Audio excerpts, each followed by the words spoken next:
आसिला पाणीपाग विभागर आउ एक अपडेट। काल बैशाखी बर्षिब झड़ वर्षा सह 50 रु 60 किलोमीटर बेगर पवन बहिब। आसतु आज आम जानिबा केउं केउं जिला गुड़ी को पाणीपाग विभाग आज अलर्ट करिछि।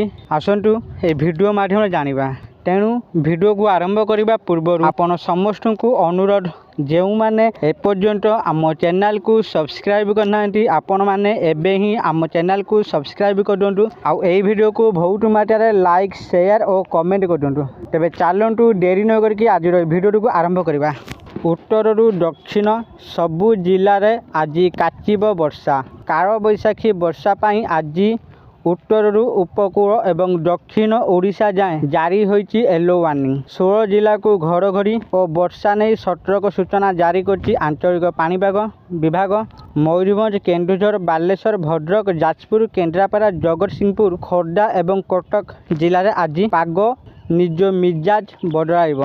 सकारे खरा और संध्यारे वर्षा हो पारे। सेहीपरि कोरापुट, मालकानगिरी, रायगड़ा, गजपति और गंजाम जिलार भी समान भावे घड़घड़ी सह वर्षा हो पारे।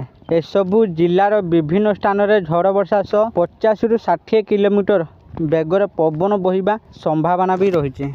आशा करुच्ची आपण मानकु आज भिडियोटी निश्चित भाव में भल लगी। आपण मैंने ये वीडियो देखी सबकि बुझी जाइए। तेणु आपण मानकु मु सतर्क रहिबा को परामर्श दूची। आपण मैंने टिके सतर्क ही रुहंतु। जदि आपण मानकु ये वीडियोटी भल लगी थाए दयाकोरी ये वीडियो को बहुत मात्रा लाइक शेयर और कमेंट कर दिंटू। आउ जो मैंने एपर्यंत आम चैनल को सब्सक्राइब करना आपण मानकु अनुरोध आपण मैंने एबे ही आम चैनल को सब्सक्राइब कर दिंटू। आज एतिकी पुणी देखा आउ एक नुआ वीडियो रे। सेते पर्यंत मु दीपू आपण मानक विदाय नउची। रहुची। धन्यवाद।